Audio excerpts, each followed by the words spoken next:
Being alone is often confused with being empty. When someone has no close friends, society rushes to label the situation as a problem that needs fixing. But psychology tells a far more complex story. True loners are not always isolated because they failed socially. Many are alone because they chose distance over noise, depth over performance, and peace over forced connection. Their solitude is not always a lack. Sometimes it is a strategy. Sometimes it is protection. Sometimes it is the only environment where they can breathe clearly. True loners live a hidden psychological life that most people never see. From the outside, their world looks small. Inside, it is often carefully constructed. They are not constantly searching for company because their mind already feels occupied. They think, reflect, analyze, and replay.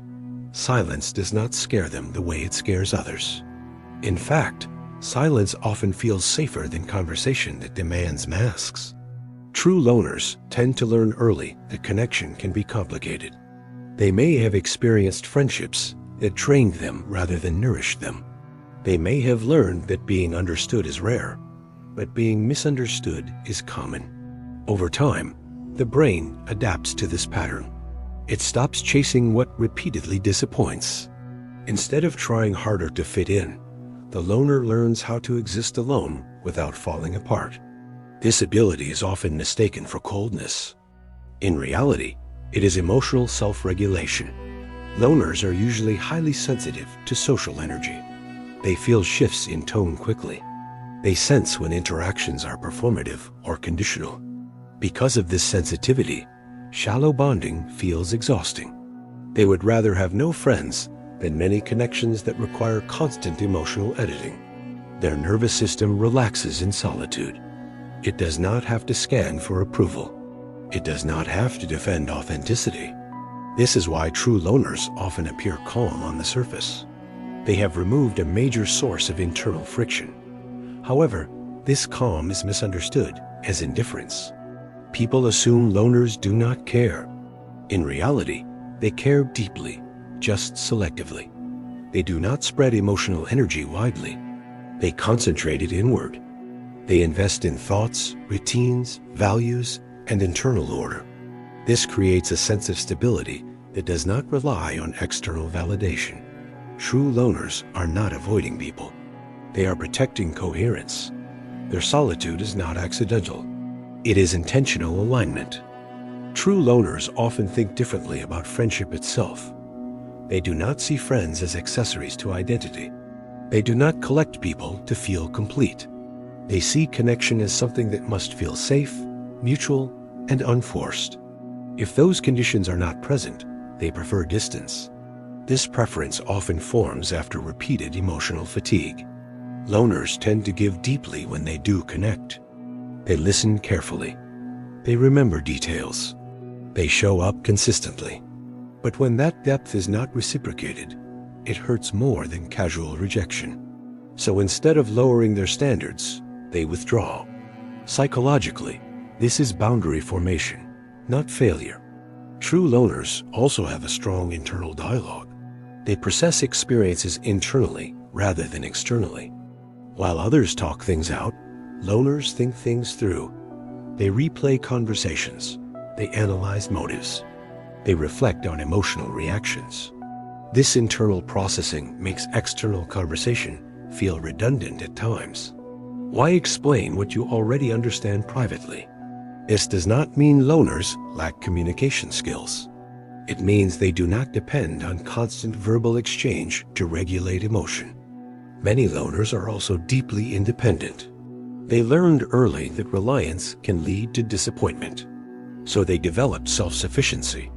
They solve problems alone. They entertain themselves alone. They calm themselves alone. This independence is often misread as emotional distance. But internally, it creates a sense of competence. They trust themselves. They know they can survive without constant support. This self-trust makes them less tolerant of unstable relationships. They are not desperate for connection. They are selective because they can afford to be. Another hidden aspect of loner psychology is imagination. Loners often have rich inner worlds. They think in stories, ideas, scenarios, and concepts. Their mind stays occupied even when their social calendar is empty. Solitude becomes a creative space. This is why many thinkers, writers, and innovators spend long periods alone. Loners are not bored easily. They are mentally engaged. They can sit in silence without feeling empty. This ability is rare in a world addicted to stimulation, but it comes with a cost. Loners are often misunderstood socially. People may assume something is wrong with them. This external judgment reinforces withdrawal. Why explain yourself to those who already decided who you are? So loners stop trying to be understood by everyone. They save explanation for those who earn access. Their social circle shrinks, but their internal clarity grows. True loners are often highly perceptive of social dynamics. They notice power shifts, emotional manipulation, and unspoken expectations quickly. This perception makes group settings exhausting. They see what others ignore. They feel what others bypass. Because of this awareness, social interactions require more energy for them. They are not socially incompetent. They are socially overloaded. Their brain processes too much information at once. This overload leads to withdrawal. Silence becomes recovery. Distance becomes regulation. True loners also tend to have strong personal values. They think deeply about ethics, meaning, and purpose. They do not easily adopt group beliefs. They question norms. They resist conformity. This independence can isolate them socially. People bond over shared assumptions. Loners disrupt those assumptions quietly. They may not argue, but they do not fully participate. This creates subtle distance. They do not feel fully at home in many spaces. Rather than forcing belonging, they step back. Another hidden trait is emotional containment. Loners often hold emotions privately. They do not externalize distress easily. They process internally. This makes others think they are unaffected, but emotion still exists. It is just quieter. This containment can become heavy over time. Without outlets, emotion accumulates. Loners must learn how to release safely. Writing, movement, creativity, or therapy often become substitutes for friendship. These outlets provide expression without social complexity. True loners also experience social invisibility. People stop checking in. Invitations fade. Assumptions form. This can hurt, even if solitude was chosen initially. Humans are still social beings. Loners feel this contradiction deeply. They want space and connection at the same time. This tension shapes their inner life. They learn to self-soothe. They learn to self-validate.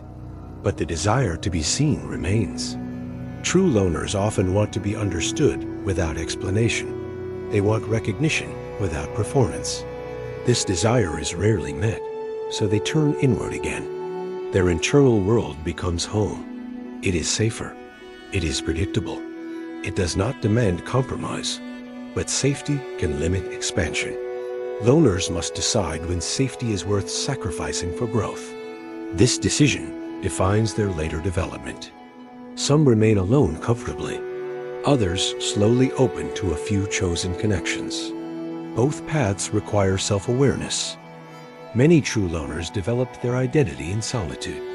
Without constant social feedback, they learned who they were internally. This creates a strong sense of self. They are less influenced by trends. They are less reactive to opinion.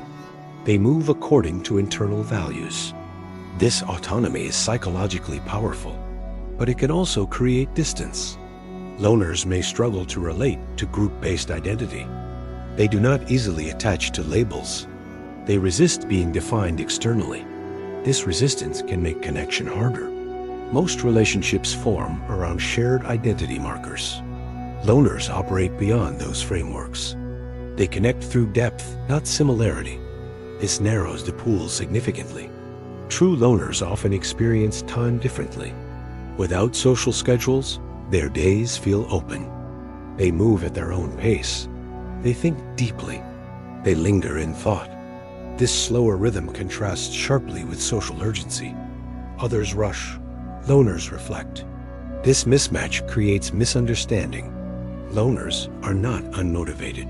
They are internally driven. They value alignment over speed. This can look like stagnation from the outside. Inside, it feels intentional. Loners also tend to avoid conflict, not because they fear disagreement, but because conflict often feels unnecessary. They do not enjoy emotional chaos.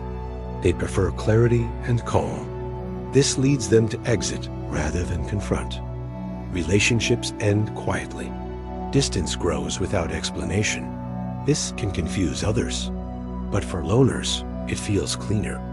They also have a strong relationship with silence. Silence does not threaten them. It informs them. They hear themselves clearly in quiet. This clarity becomes addictive. Noise feels invasive. Crowds feel overwhelming. Loners structure life to minimize overstimulation. They choose environments carefully. They protect energy. This protection is often interpreted as aloofness, but it is nervous system care. Loners are not disconnected. They are regulating. They are preserving internal balance. Over time, this balance becomes identity. They see themselves as solitary by nature. This belief can solidify. It can become limiting if unquestioned. True growth for loners involves curiosity about connection without abandoning solitude. Integration, not replacement. True loners often develop strong observational intelligence. They learn by watching rather than participating. They understand human behavior intuitively. They notice patterns others miss. This makes them good judges of character. They can sense inconsistency quickly. This discernment protects them from harmful relationships, but it also limits exposure. They may reject people prematurely. Caution becomes habit. Loners often prefer quality over quantity in every area of life. This applies to relationships, information, and experience. They do not consume endlessly. They choose carefully. This selectivity shapes their worldview. They see life as something to engage with intentionally, not something to fill with noise. Loners often experience periods of intense introspection. They question meaning. They analyze identity. They reflect on existence. This depth can feel heavy. Without external grounding, thoughts can spiral. Loners must learn to balance introspection with action. Too much inward focus can lead to stagnation. Healthy solitude includes movement, creation, contribution.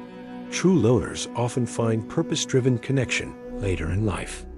Work, ideas, or values become bridges. They connect through meaning rather than proximity. This type of connection feels safer. It does not require constant emotional exposure.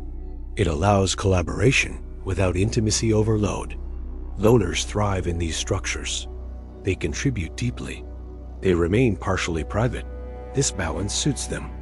Loners are often misunderstood in youth. They are pressured to socialize more. They are told something is wrong. This creates shame. Over time, some internalize this narrative. They believe they are defective. But psychology suggests otherwise. Many loners are simply wired differently. Their nervous system prefers lower stimulation. Their mind prefers depth. Their heart prefers authenticity. This is not a flaw. It is a temperament. Understanding this reduces self-judgment. Loners stop trying to fix themselves. They start designing life accordingly. This shift brings relief. Self-acceptance becomes the foundation. True loners often experience freedom differently. Freedom for them is not social mobility. It is psychological autonomy. They value being able to think without influence. They protect this fiercely. Relationships that threaten autonomy feel dangerous, so they keep distance. This can look like avoidance, but internally, it is preservation of identity. Loners also tend to be emotionally honest with themselves. They do not rely on distraction to escape discomfort. They sit with feeling. They analyze it. This honesty creates emotional intelligence, but it also creates vulnerability. Without sharing, emotions stay internal. Loners must learn safe expression. Otherwise, pressure builds. Creative outlets often become lifelines. Art, writing, learning, and reflection replace conversation. These outlets provide release without exposure. True loners often form parasocial connections. Books, ideas, and thinkers become companions. They feel understood through concepts rather than people. This intellectual intimacy satisfies some social needs, but not all. Loners still need human connection, even if minimal, even if delayed. The danger is convincing oneself that no one is needed. This belief hardens isolation. Healthy loners recognize this risk. They remain open, even if reserved. They allow a few connections, not many, but meaningful. True loners often age into themselves. As social pressure decreases, they feel more at ease. They stop apologizing for their nature. They build lives that suit them. This is when solitude becomes strength, not hiding, not avoidance, but alignment. Loners who accept themselves fully stop measuring against social norms. They stop comparing timelines. They stop explaining choices. They live quietly, intentionally. This quiet life is often invisible, but it is not empty. It is full of thought, intention, and self-knowledge. True loners are not missing life. They are experiencing it inwardly, at a depth few reach. Ultimately, no friends does not automatically mean no connection. Connection can take many forms. True loners connect with ideas, values, purpose, and inner truth. They do not chase belonging. They cultivate meaning. This does not make them superior. It makes them different. Understanding this difference matters. Loners do not need fixing. They need understanding. They need permission to exist as they are. When that permission is internalized, loneliness softens. Solitude becomes grounding. Life becomes quieter but clearer. True loners often contribute silently to the world. Through work, through thought, through presence. They may not be socially visible, but their impact can be deep. The hidden life of true loners is not empty. It is intentional. It is reflective. It is self-directed. They walk a different path, not louder, not faster, but truer to themselves. And for them, that is not a problem. It is the solution.